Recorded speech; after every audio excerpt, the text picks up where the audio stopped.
So, you think you're untouchable? Word life.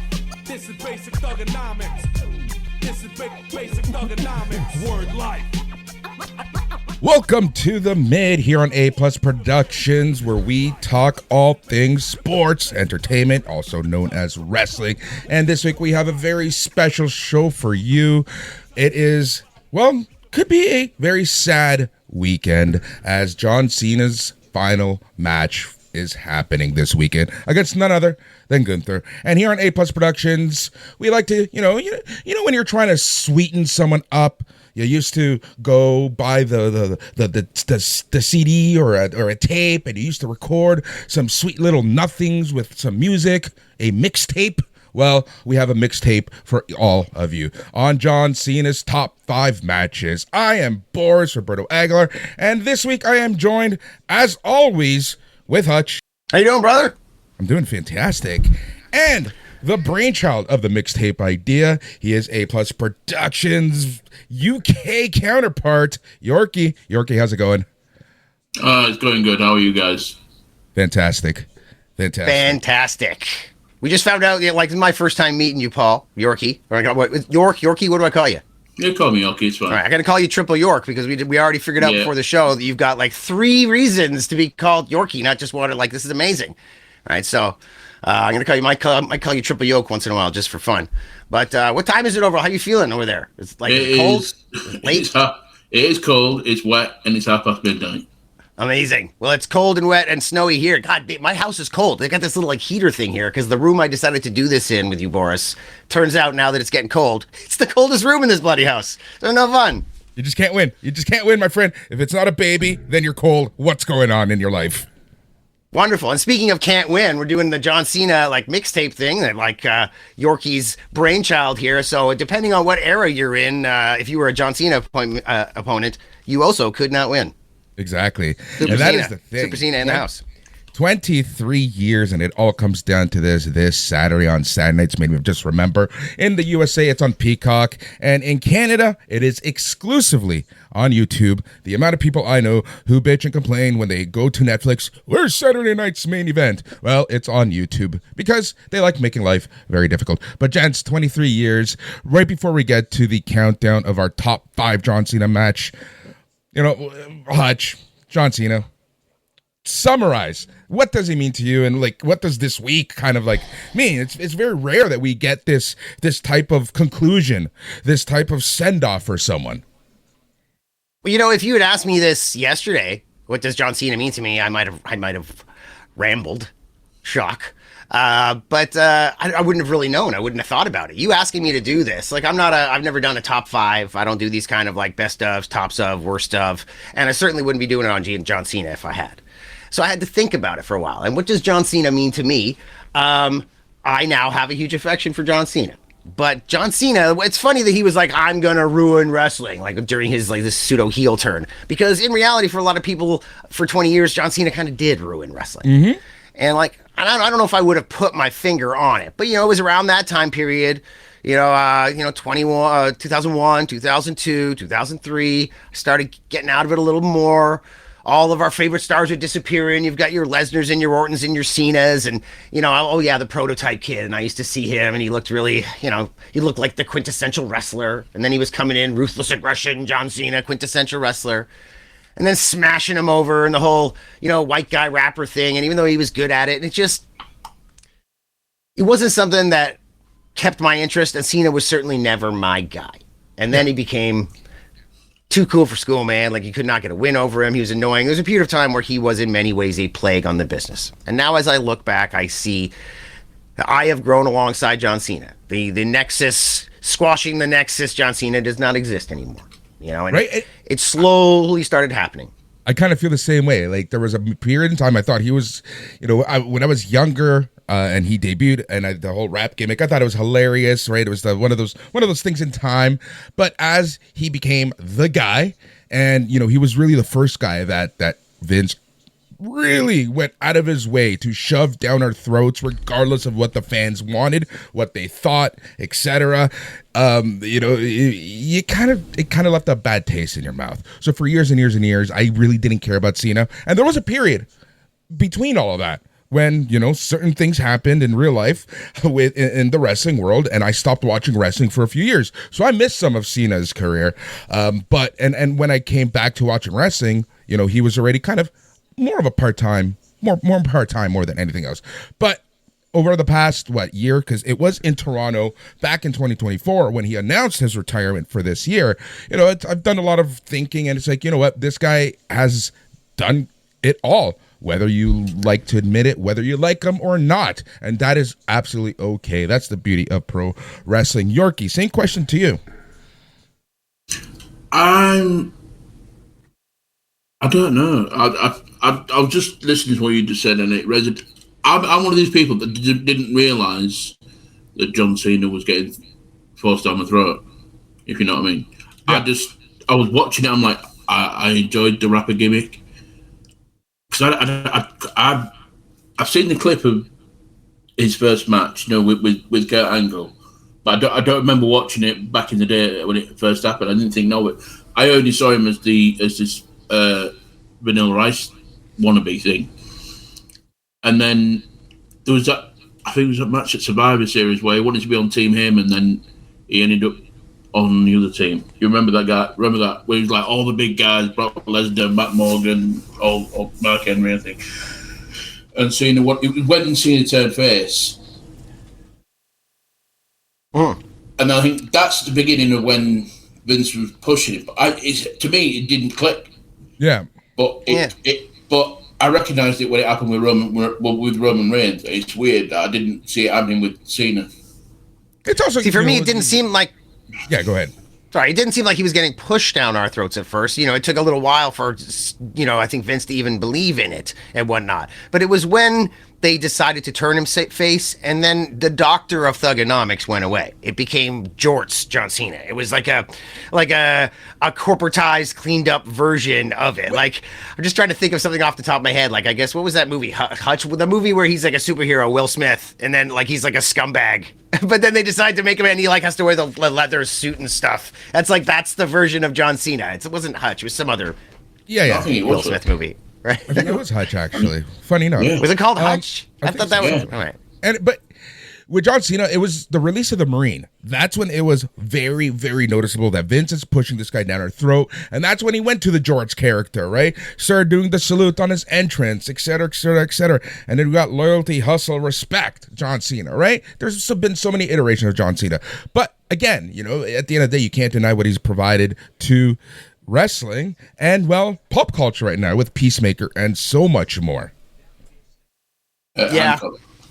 And of course, the sales, the merch sales, he was wrestling for so long. But for a long time, in my opinion, John Cena kind of ruined wrestling. A lot of guys would, there's people that had gripes with John Cena and his attitude, Otunga and Tyler Rex and just people who would be or Alex Riley. There's people who might be dude, that dude ruined my freaking life. And I feel like John Cena has looked back and realized I was ego-based. We could talk Firefly Funhouse match, tearing him apart, your ego, your whatnot. But we'll get ahead of ourselves. But John Cena is a character. He's matured and changed over time. He's gotten to a point now where he's self-aware enough that he has given back more than needed. And I feel like he went from taking himself seriously to realizing that being the butt of the joke and helping others it's like being in Hollywood. You start to realize that when you're the butt of the joke, you're the star of the scene.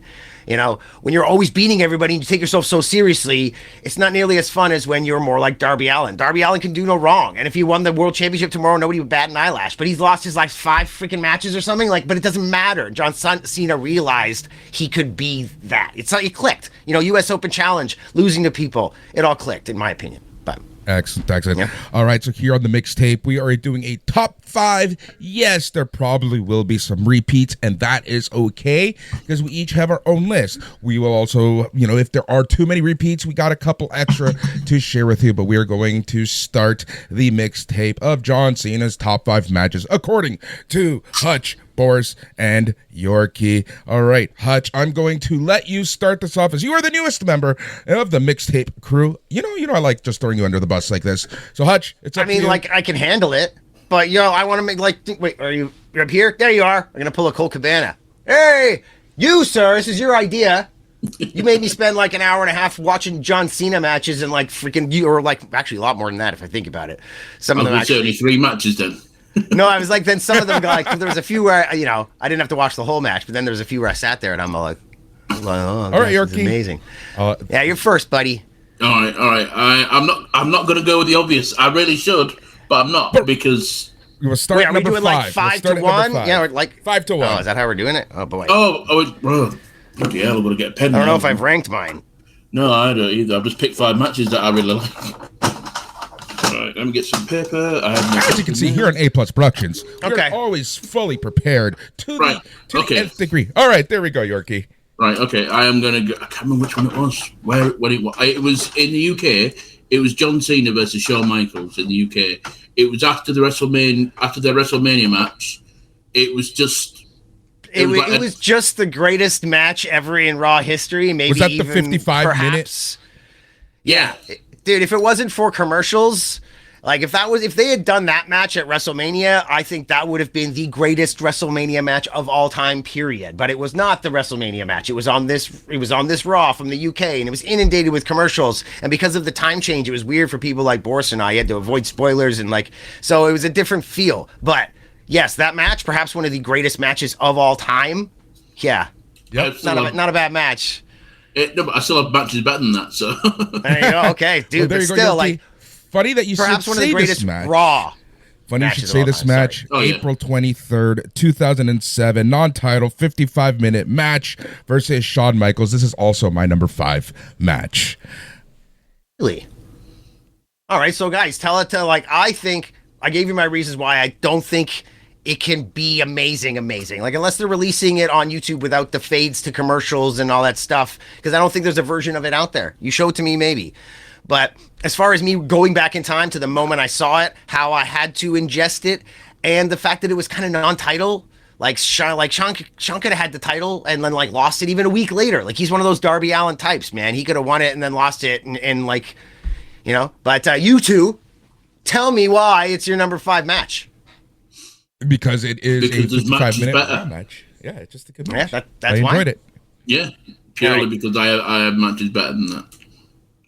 Personally, I'll tell you, do you know what? I actually think that should be my number 4 because I've just remembered a match that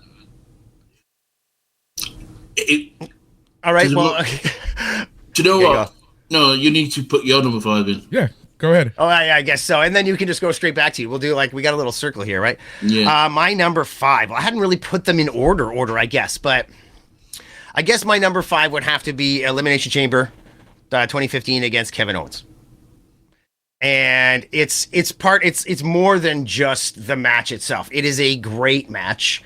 But it was the fact that he bloody won. This was kind of the beginning of John Cena starting to really give back, starting to become self-aware. What I was just talking about before. The U.S. Open Challenge was a great way of giving back and trying to, be out there. I'm not a part-timer. I'm going to give you great matches, and I'm going to instead of being the Cena of old inside my brain, I'm going to let my opponents dictate the matches. And instead of having a John Cena cookie-cutter match, I'm going to have my opponents' matches, and John Cena's going to be in it.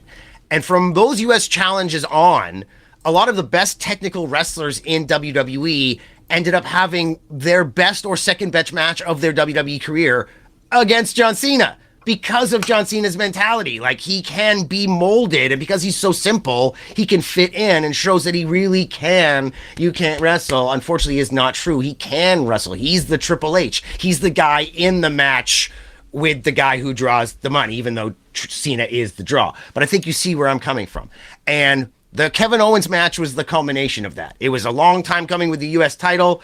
Sami Zayn, he had lost to John Cena, and then Sami Zayn gets destroyed by Kevin Owens, and then Kevin Owens comes out with his NXT title, steps on the U.S. title, and then goes into Elimination Chamber, and right up to that point, it's all awesome, and you all know what's going to happen. John Cena's going to beat Kevin Owens.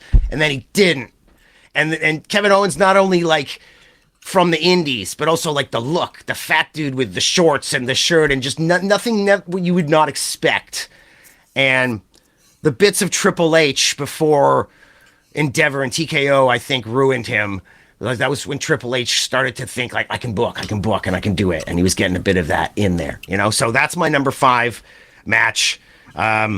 Yeah, good match. Funny you should say that because Kevin Owens Elimination Chamber 2015 is my number 4 match. You know, everything that you said, and for me, it was kind of a change in paradigm in WWE. Kevin Owens, in my opinion, was the first indie darling from NXT to make it to the main roster and actually do something in the main roster. He left an impact right away, and I think that, you know, as awesome as Kevin Owens is, he is one of the best in there. You have to give John Cena a lot of the credit because what John Cena helped him do, he created something special for Kevin Owens right from the get-go. And that's why, not only that, but the match was fucking fun. I had a lot of fun watching this match. So, yeah, that's with everything that Hutch said, plus what I just mentioned, that's why this is my number 4 match.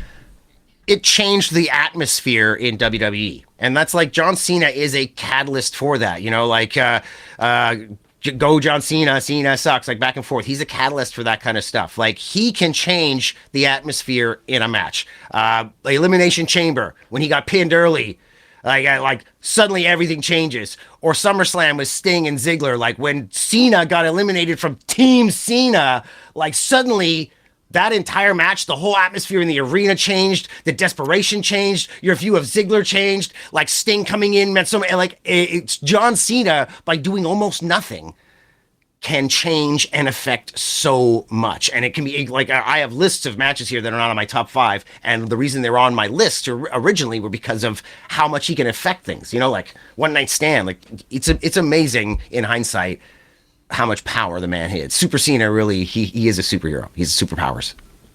You know, it's funny you mentioned One Night Stand because my number 4 is John Cena versus RVD One Night Stand 2006. Yep. The way he went into that, I've never seen. I knew it was going to be I think it was mainly the crowd because the crowd made that match, but I've never seen Cena handle a crowd like that. With the reaction being the opposite to what he's used to. He knew he was going to a hostile environment, and the way he dealt with it was just. It was great, you know. The shirt throwing was brilliant. Oh yeah, like even like when he started to do that, like same old shit, like those chants, like that was great. You know, it would have been on my list if this was a top 10. But there's reasons like I would have had a list of the times that Super Cena was like giving Cena, like Simp Cena, like the times that he gave to people by losing, and it meant so much. Like you could not have had that match with anybody else. But the main reason. Go on, sorry. Main reason it's not on my list is I don't like Edge being such a huge catalyst for the ending of the match. And also RVD, unfortunately, you know, if every time you hated a match because of what happened right after, there'd be a lot of matches off everybody's lists for everything. But yeah, like I don't know, it was great and all, but it probably could have been a little bit better. And I never thought the line of like the only reason you were champ is because Triple H didn't want to work Tuesday nights. Everybody thinks that's such a diss. I thought it was actually kind of a pretty lame line. It was like, and. I love that one. I love that line. So this is one of my honorable mentions. Didn't crack the top 5, but yeah, this one was just great. This is one of those things that just, you know, it's the crowd. Sometimes the crowd just makes the difference, right? It's like Rock Hogan. As good or bad as that match was, the crowd fucking added to that match and made the match what it was. You know, Yorkie, if you had walked up to me on the street and said like, hey, blah, blah, blah, you know, hey, but just question, what's your top 5 John Cena matches? And you like forced me, I would have picked all immediately when I first thought about it before I started researching.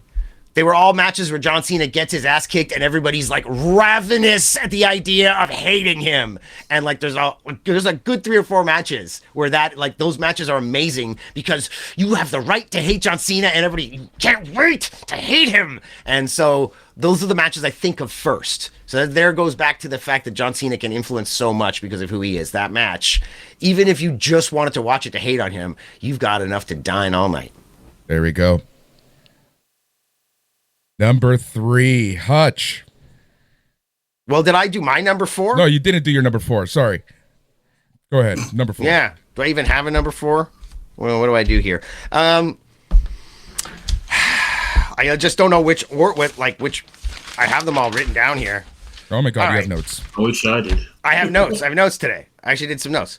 I guess I would have to say maybe Lesnar. Well, we'll just go with it. Who cares what order it is? Lesnar against Cena, SummerSlam SummerSlam? 2014. Yeah, mostly because it's what they should have done at Elimination Chamber. Like, that was a great match. Only, like, I can't believe John Cena won. And that would have been the only time John Cena's beaten Brock Lesnar, was that weird match where he got destroyed and then ate him on some steps after he'd just come back. And he did that damn jump out of the ring. Like, Lesnar was like, it was like a whole new world opening up again. It was like, holy moly, like, Lesnar was so fresh, and then he lost. But the squash, the big squash, it was supposed to be Daniel Bryan. And if it had happened to Daniel Bryan, we might not have liked it as much. It would have still been cool, I guess. But being Super Cena, getting destroyed, and like the birth of Suplex City as a t-shirt and a phrase and as a lifestyle, like everything for like the next 2 years, and just in general, it was such a shock, and it's what they should have done. And it's once again a time where John Cena losing and giving made such a huge difference. Every time John Cena decided to start doing the right thing and pull that old school John Cena 20 years of bullshit out of his ass, we got great stuff. And this is another example where he's like, yeah, the plan we had with Bryan where he just gets squashed, yeah, I'll do that. It'll be fine. Yeah, this is a great match. Great. It was awesome. This is a great match. This is another one that I was going to add to my list. You're watching it it like an honorable mention. Yeah. You're just watching this match wide-eyed like, oh my God. Sorry. It was the first time that, like, you saw just total domination, like, and it was especially with Cena, right? Like, that was the beauty of it, the art of it. All right, number 3. I think this is the last one that I have of Cena actually winning. This is Royal Rumble 2017 versus AJ Styles for the WWE Championship. One of my favorite matches. This is when he tied Ric Flair 16 times being world champion. That's your number 3? That's my number 3. Wow. Yeah. My number 3, gents. I know I have different thoughts, different opinions sometimes. I just like this match a lot. So this match, the other reason why I really enjoyed this match is this was the first Royal Rumble that my little nephew watched wrestling with me. So this is, he just loved, he was in awe of everything. So that I distinctly remember watching it with my brother, with my nephew, with my sister-in-law. And this was a big one for me, just memory, nostalgia, personal reasons. Awesome. Can I say my number 3? Yeah, of Sure. course. I was ready to jump in before, so I was like, Hutch is like the perfect leading man. I was like, yes, he's so mentioned about Daniel Bryan. I'm like, that's my number 3. John Cena versus Daniel Bryan, SummerSlam 2013. Great match. Yep, 2013. But obviously everyone remembers it for what happened after the match, but I still think that was a great match regardless. yeah. But it was still such a great match. And I think it was then when I was like, oh, well, I knew about a couple of years beforehand, but it was probably then when I was like, he can actually go. Yeah. It's another match where John Cena uses his magic wand and affects everything around him. John Cena picked Daniel Bryan for that match, right? And there's all the stuff of reasons of why he picked him. He puts him over hard in the match, lets Bryan do all of his like moves and stuff. Then as soon as he loses, he just leaves the ring completely and lets Triple H do his thing with Randy Orton, which really kind of burns us all and kind of starts the yes movement. John Cena starts the bloody yes movement, for Christ's sake. I mean, because we're Sheamus started the yes movement. Was it Sheamus? Wasn't it Sheamus? No, it was at Sheamus at WrestleMania. Because obviously he lost in like 13 seconds at WrestleMania, and then the night after, the UK, obviously it was the UK fans, they started doing it, they took over the whole night after Mania, didn't they? Yes, you're absolutely right. You know what? Yeah. Often when I think of Sheamus doing that, I always confuse it with Roman Reigns, where they put him over in the same way they just did with Orton in the match we're talking about here. But the bottom line is, like, this is like, okay, that was before WrestleMania 30, though, right? Bryan hadn't. Yeah, okay. So that is. The yes movement itself might have started before that, but it was like no and yes, and it was Kane, and like was it Kane and stuff in the tag team? Yeah, okay. So after that, that was where he beat John Cena and was champion, and they came in and screwed him, and it was after that he was B+ player, right? Yeah. Okay, so that's what I mean by like that's where. I do apologize. Sorry, if I'm correct, it's okay. A lot of this stuff comes off the top of my head. Like, you can tell me I'm wrong, and I'll be like, oh yeah, you're right, I'm wrong. Sorry. And I've been thinking about this for an hour, and I was wrong the whole time. Like, I don't really do research. I today was actually spending an hour on the internet. Hey, my mind is a steel trap, Boris. It might be a bit rusty. But no. But as far as I know, that this was the beginning of getting all the way to WrestleMania. Of like, no, it's not going to be Batista and Orton and all this stuff. Like, you know what I mean? Like, it's amazing how John Cena is involved in so much, which made me go from like hating him to like loving him because I'm being forced to. You know. But this is the thing, right? Like, when you think of Cena, even when he was a B plus player, he had influence in the greater stories that led to major milestones like Daniel Bryan in WrestleMania 30, right? Like, it's crazy when you think about this. My next pick is all about Cena being involved in people's stuff. Well, I haven't told you my pick. I talk so much, you guys think I did my pick. Well, my pick number 3 is your pick number 3, Boris. Fucking stupid, man. Sorry, we should have let you go after me, and then I would just go again. realized I've swore. Sorry, I do apologize. No, That's okay. Before you started talking, I was thinking, I should have kept going because then I would have been with Boris. But hey, dude, whatever. If they've tuned out, they've tuned out already. No, it's the fact you just ranked that match. I'm fuming that you both ranked that match mid. Like, why? Mid. Why is yours? If it's for you, if it's number 1, then there ain't no problem with that, pal. I'm just fuming. I'm like, it is the best Cena match that you could ever. It was my first. I'll tell you, it was my first. And the reason that the other 2 matches I have in there, I didn't want in fact, one of them I used to hate the damn match. So anyways, I will tell you why it is in the hemisphere of the greatest John Cena matches of all time. It has to be in the top 3. And you know what? Gun to my head, I think I'd rather watch this one than the other 2. So there you go, Yorkie. If somebody said, yeah, which one of these 3 you got to watch for the rest of your life, I'd be like, oh, look, AJ, whatever, put it on loop. Okay? But this match, it's a year after his debut. He's like just gotten the stink of TNA off after like 3, he's been champ for what, like 300 or more days since beating freaking Ambrose. Cena wins his 16th title here. It's the culmination of the trilogy. I think maybe their match, the previous match to this, which is was that SummerSlam? Yeah. Was it Survivor Series? It was Survivor SummerSlam. Series. Okay. I think that might have. Yeah. It was a Survivor Series. Okay, because the first one, the interference. The second one, man, you did not expect him to win that second one. So it gives you that same feeling from the Kevin Owens match where you're like, man, he won again. But because it's the culmination of the trilogy, he gave back. But also, this match was a very John Cena match. The previous 2 matches was John Cena trying to do an AJ style match, as give him stuff. This was an all John Cena match, and they did not leave the ring once in this match. That's one of my favorite things about the fact that they didn't leave the ring.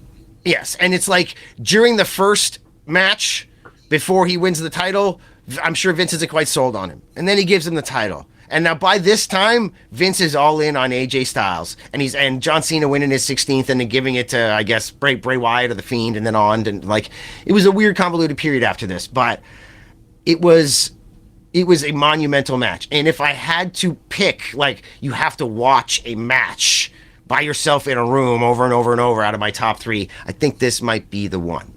So you're not wrong, Yorkie, man. It's one of the greatest matches of all time. Yeah. It really is. Mr. TNA against Mr. WWE, and they show AJ shows that John Cena is a great wrestler. They don't have to do any of the gaga, any of the stuff. They just put it on the line, and they throw back to the other 2 matches, the amount of falsies and back and forth, but it wasn't too much. I don't know. It really could be. It started as my number 1, York. It's an amazing match. I don't want to say my number 2 because it might be yours 2 number 1s. Well, yeah, we've all said number 3 now, and if we go back to the original order, it's time for you to tell us your number 2. My number 1, I think. My number 1 is, well, you already know what my number 1 is. My number 2 is, if you know what my number 1 is, you know what my number 2 is, because it could only be one of the match, and that's Money in the Bank 2011, CM Punk. Yeah. It's John Cena going into a hostile crowd. Is this your number 2, Boris? This is my number 2.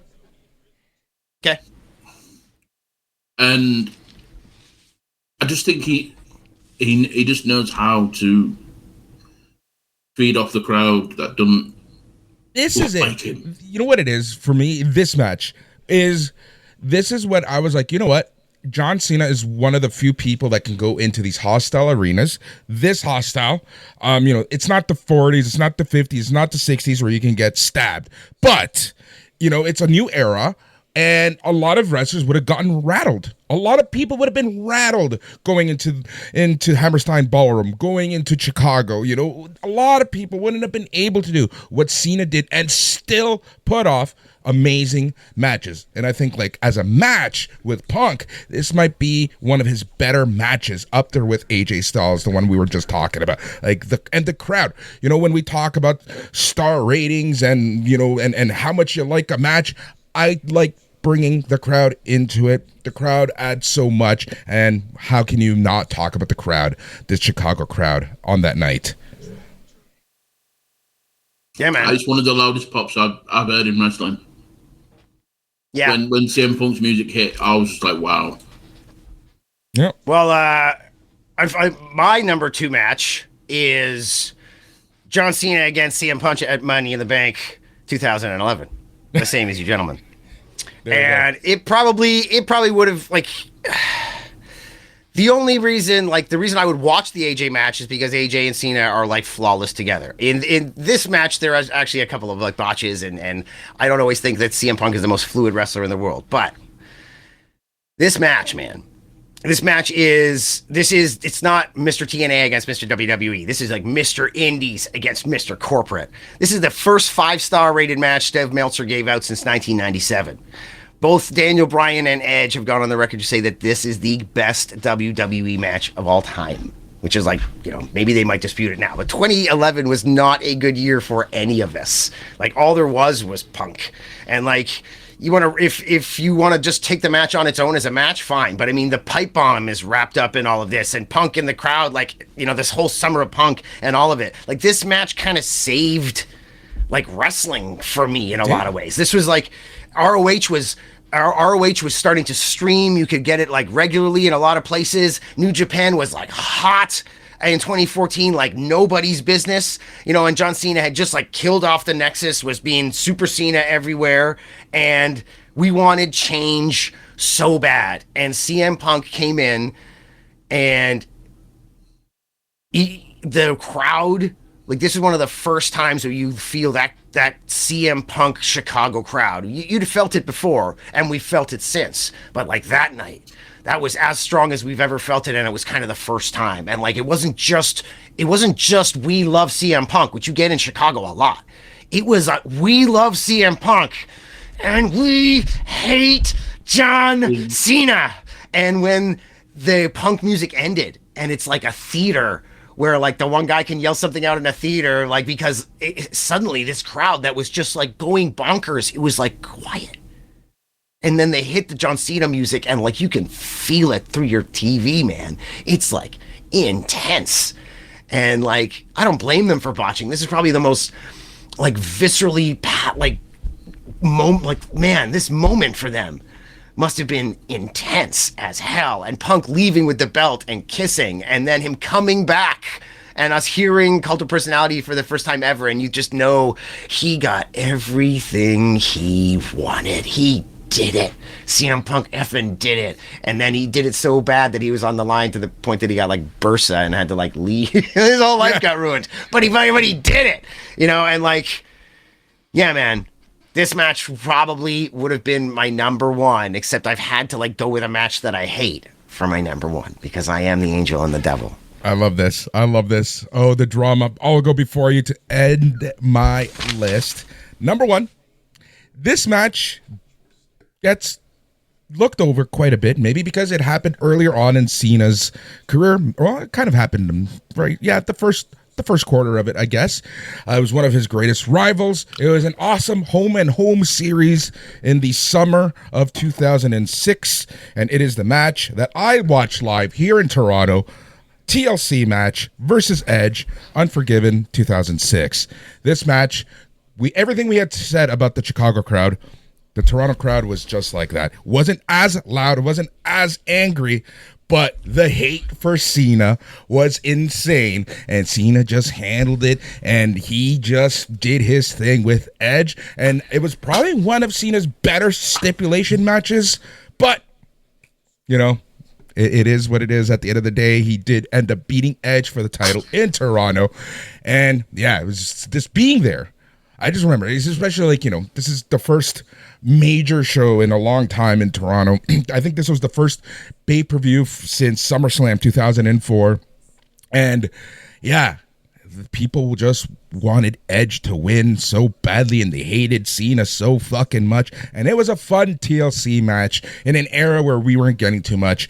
And this card overall, I did enjoy this card because this was the return of DX when they introduced when McMahon and Shane had Umaga on their side. They introduced the super tall Hell in a Cell. Trish Stratus's last match happened in this match. So the culmination of Unforgiven 2006 was Edge, Cena, TLC match, and it was just a fun match, and this is why it's number one, because it's and there was a lot of things going on in my personal life at this time that I always remember this match, and it's very near and dear to my heart.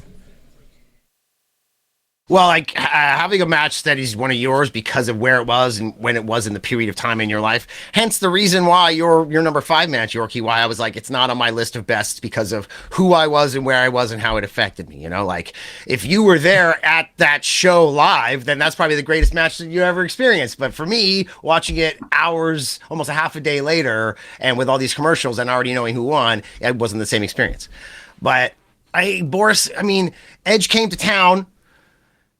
You know, I've read Edge's book recently because I'm doing a little video on his book, and you know, he won the title, but he won the title using the Money in the Bank, and he was thinking to himself like, all right, they're putting the confidence in me, but then they took it away from him right away, and they made him do a match that was like, it's like being typecast like an actor. Okay, we're gonna do a TLC in your hometown, and you're gonna lose after only having the title for a short period of time, and like it was to him, yeah, for him it was like, you know what, this was like a tease, this was bullshit, but it was the beginning of Edge, and they took it away. They didn't let us win in his hometown, but I did have a short list of like matches that John affected, like I was saying, and yeah, the heat that he got, which, you know, that was great, but it's certainly not my number 1, bro. And like I mentioned, also, you know, the match at SummerSlam a few weeks before was in Boston, so that home and home and making both guys lose in their home arena was always something that I'm like, classic effing Vince. Anyways, number 1, Hutch, what is your number 1 match? I want my number 1 match to be AJ and Cena from just recently, right? Because the one in Saudi. Yeah. Sorry, Perth. Yeah, we all think it's Saudi because it's Crown Jewel. Thank you. Yes. I want that to be it. I was, you know what, until someone reminded me that it was actually in Perth and not in Saudi Arabia, I was all ready to boycott that, watching it. And then someone said, it's in Australia. I'm like, oh, watch it then. Yeah. Like we all thought that too. We're like, but it's because they gave them Royal Rumble and all this other stuff. So they're like, hey, we got to move one of your shows, right? But anyways, like I already had the AJ match on there, but this match is like an art piece. You know, it's like the real life version of the Funhouse Firefly match. It could be an AJ Styles retirement match. It's like having cheat codes on the whole time. But like, if the more you watch wrestling, the more this match was for you.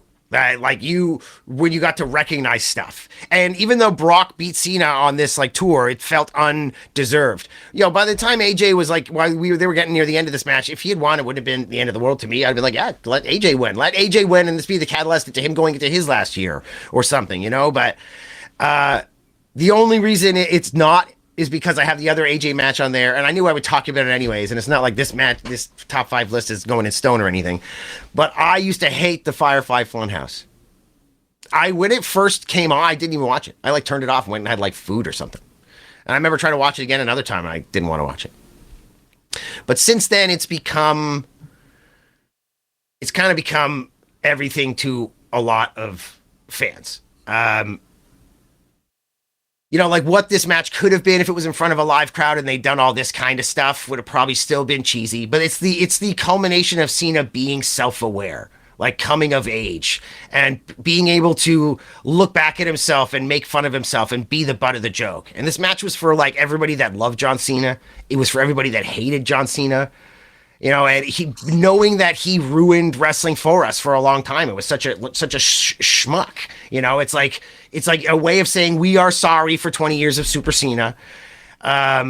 It's a love letter to him at the same time, and it's like it started as it's a love letter to the fans. It's a love letter to Cena, and now after the fact, now that Bray Wyatt is dead, you look back on it and as an artistic piece and as one of his most like talked about and revered matches, which almost has no athleticism. He's not using any of his skills as a pro wrestler. He's using his skills as Bray Wyatt, the man, as the creative genius. So now, in hindsight, it has now become a love letter to Bray Wyatt as well. His magnum opus. I hate this match. Yes. I didn't want to watch this match. Pandemic, John Cena all opie, coming out doing his actor stuff when he was not a great actor. Like, I hated everything about it. And now, years later, it could be perhaps the greatest cinematic match of all time. It could be one of the greatest matches in John Cena's career. And it could be, without a doubt, be the most artistically self-aware, tongue-in-cheek, like, love letter to all of us. And honestly, at a time when we were all watching wrestling in a vacuum and in a pandemic, and where they were able to get Jey Uso over because of what you could hear them talking in the ring, it was a completely different way of coming at it. And now, after the fact, I don't know if I really enjoy watching it. I would want to watch one of these other matches first, but it has to be on the list of the best, and it might even be the best. There you go. And if you say you disagree with me because you think it's a piece of shit, then throw that AJ match in there instead, okay? Now, that was a Frankie Kazarian move. It was not an Adam Page move. Love it. No, that's an awesome. I'm glad that someone did bring up this match because that was also on my, my reserve list. Yorkie, is there any other match you want to call just to call out for this mix? I have two. All right. I think people should check it. I had one. I had two as well. See. But I went with Firefly. I think John Cena versus Sami Zayn in the US Open Challenge was out, especially with Sami Bray. Did he dislocate both his shoulders? Yeah. He went for surgery and didn't, that was rough. But he still had a brilliant match. And the other one that I still remember, I want to say it's New Year's Revolution 2006. Is this when Edge cashes in at the end? The very first cash in. Puerto Rico, great match, this one. Well, purely because, right, I remember watching it. It was one of the very rare times that me, my brother, and my dad were sat watching the pay-per-view. Usually it's just myself watching it, but all three of us were sat watching it. And it got down to the final three being John Cena, Carlito, and Chris Masters. And straight away in my head, I'm like, well, I don't need to watch the rest of this match. I know who's winning. Because if this was peak Super Cena, I'm like, fuck's sake, why can't you let, like, I don't know, can't remember where Barrett, no, he wasn't. Well, someone else was in the match, and I'm like, why couldn't he have stayed in the end, made it more believable? And anyway, he ended up winning really quick. And then I got up. I was fuming. It was a period when I smoked, so I went up to go outside and have a cig. And next thing you know, Vince comes out. My brother shouted, Paul, come back in. Something's happening. I'm like, what? I run back in, and he goes, this match isn't over yet. This night's not over yet. We have one more match. John's in the ring. He's like, what? I ain't got a clue what's going on. And then Edge comes out, and I'm like, and have you ever had that tingly feeling all over your body? Like, oh, something good's happening. It's like, this is brilliant. I've never seen him. That reaction when Edge won, I was so happy. I was like, thank God something good happened. Because I was I was so angry that Cena won that. So is that your official number one, or is that your like AJ match for me? Like, what's your real number one? My number one is AJ, but I mean, for me, it was one of the. It's one of the Cena matches that I remember in my head constantly. Oh, that's right. You already told us your number one from before. I remember. Yeah. Okay. Well, I'd forgotten. You could have gone right ahead with this as your number one. I rolled right with it.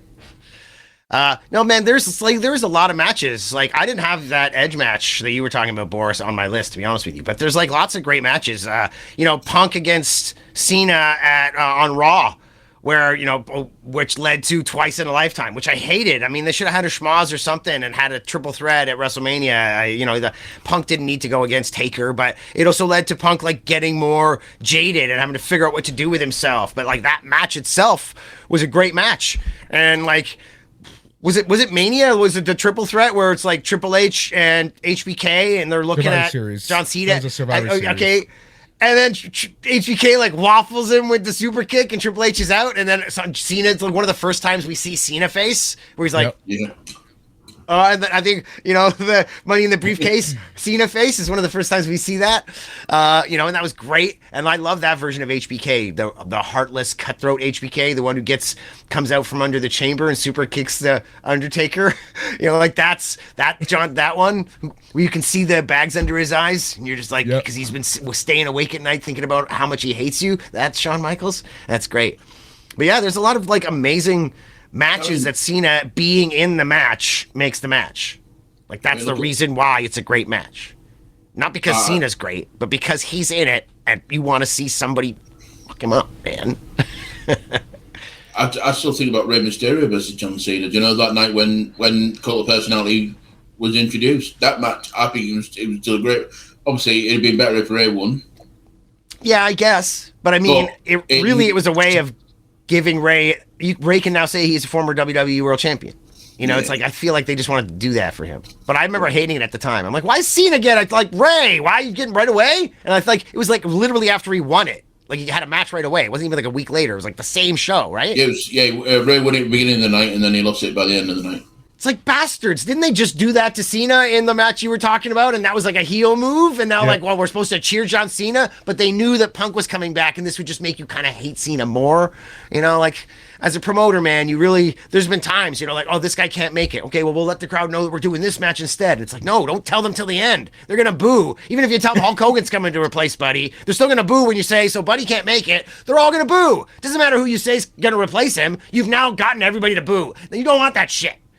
So, yeah, there's a lot of subtleties. Another match is just coming. I'm going to reel off matches now because there are other ones that's coming to my head.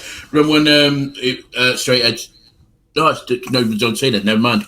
Sorry, I was thinking of CM Punk matches. CM Punk. Yo, there was one point where I was thinking about all of the AJ matches and the Daniel Bryan match, and then I was like, didn't Daniel Bryan? He had that great match against him, and I was like, because I was thinking about all of the Brock Lesnar matches, and suddenly I'm putting Daniel Bryan versus Brock Lesnar on my John Cena list, and I was like, wait, no, fuck. That Survivor Series match was fucking great. Daniel Bryan and Lesnar. Yes, and it's like they let Daniel Bryan do his thing, whereas if he was a heel, he was heel. He was a heel. Daniel. Yeah, exactly. That was brilliant. He got to get something. If he had that match 3 years earlier, like he was supposed to in the John Cena spot, he would have just got squashed. Right? Come on. So yeah, I love how just like John Cena's career, we just pivot to other people. Pretty much, yes. But that's like the last half of John Cena's career has been giving back, and it's great. Exactly. Would you rank that street fight up there? In with Cody Rhodes, the street fight. Maybe. Like, are you talking about SummerSlam? Like, I have a list here. Number 6 on my list is Cody Rhodes against John Cena, the most recent one here.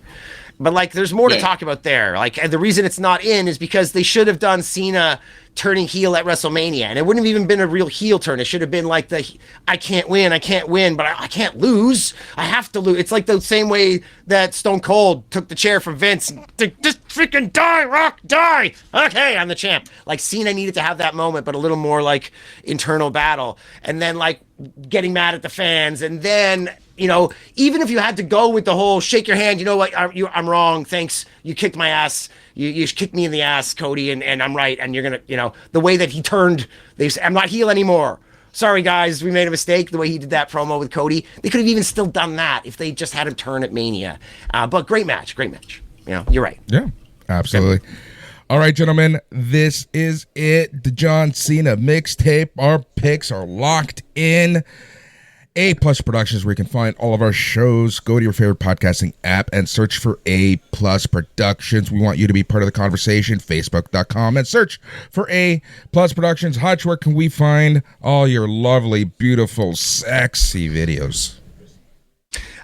You should check me out at Hutch Henry's. I should start putting like Henry's at the end of my name here, so people know how to, like, I'll just put at Hutch Henry's. At Hutch Henry's on all of your social media platforms and everything. And you, Yorkie, when we first got on here, you were like, oh, you don't look anything like what I thought you sounded like. That means that you are listening to the podcast, which Boris likes, but you're not watching the podcast, which I like. So, like, we're going to start a war here. Maybe you could just watch it and listen to it at the same time. Do us both a favor. But yes, please go to YouTube and check some stuff out. I recently did a video, what if WWE crushed AEW, based on, like, the possibility of Netflix purchasing Warner Brothers Discovery, when at the time it looked like the Saudis or somebody else might have taken the win. And now, like less than 3 weeks later, Netflix has the win. So my video is rather topical.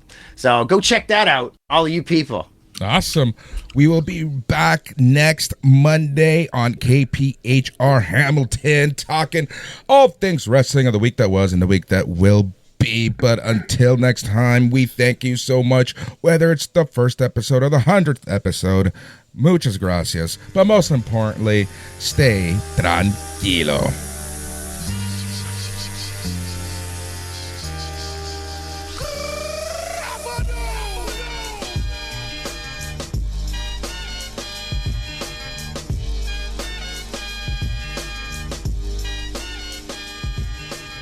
Your time